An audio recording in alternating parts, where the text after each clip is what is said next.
Usai pembahasan tingkat 1 yang baru selesai pada Selasa dini hari, rancangan Undang-Undang Ibu Kota Negara atau RUU IKN diagendakan diangkat dalam rapat paripurna DPR ke-13, masa sidang ketiga tahun 2021 hingga 2022, yang digelar secara hibrid pada Selasa siang.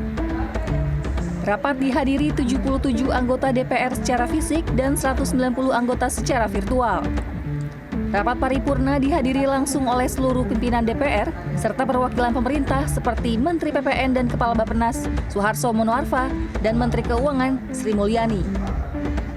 Ketua Panitia Khusus Ibu Kota Negara atau Pansus IKN, Ahmad Doli Kurnia membacakan putusan tingkat 1 dan meminta persetujuan anggota Dewan yang hadir. Dari 9 fraksi, Doli menyebutkan penolakan hanya dilakukan oleh perwakilan dari fraksi PKS, yang menyatakan bahwa pembahasan RUU IKN sangat singkat dan terburu-buru, sehingga berpotensi cacat formil dan material. Adapun fraksi Partai Keadilan Sejahtera menolak hasil pembahasan RUU tentang IKN dan menyerahkan pengambilan keputusan selanjutnya pada pembicaraan tingkat 2, pengambilan keputusan dalam rapat paripurna DPR RI. Usai pembacaan putusan tingkat 1 dibacakan, Doli meminta persetujuan seluruh anggota Dewan yang hadir terkait pengesahan RUU IKN menjadi undang-undang. Dan mayoritas fraksi menyetujui RUU IKN menjadi undang-undang.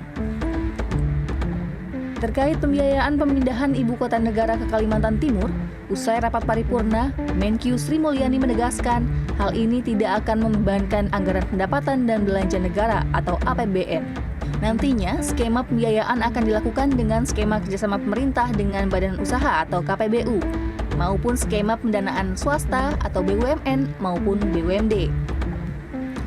Sri Mulyani menyatakan bahwa sesuai dengan Undang-Undang IKN, akan dilakukan 5 tahapan pemindahan Ibu Kota Negara yang dimulai pada 2022.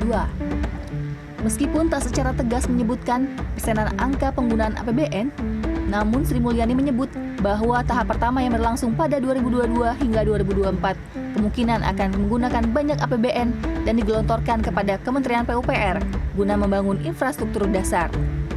Jadi sebetulnya nggak ada yang disebut hari ini preconception 54% adalah APBN. Pertama, seperti tadi saya sampaikan, kita akan lihat tahapannya tadi yang sudah ada di dalam undang-undang, ada 5 tahapan. Tahapan yang paling awal adalah 2022-2024.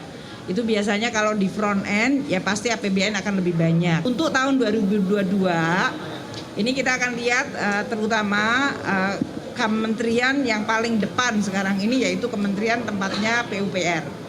Jadi kita lihat kemarin dengan Pak Menteri PUPR dilihat dari alokasi anggaran yang sudah ada dan bagaimana kebutuhan yang lebih urgent untuk mulai momentum pembangunan di sana.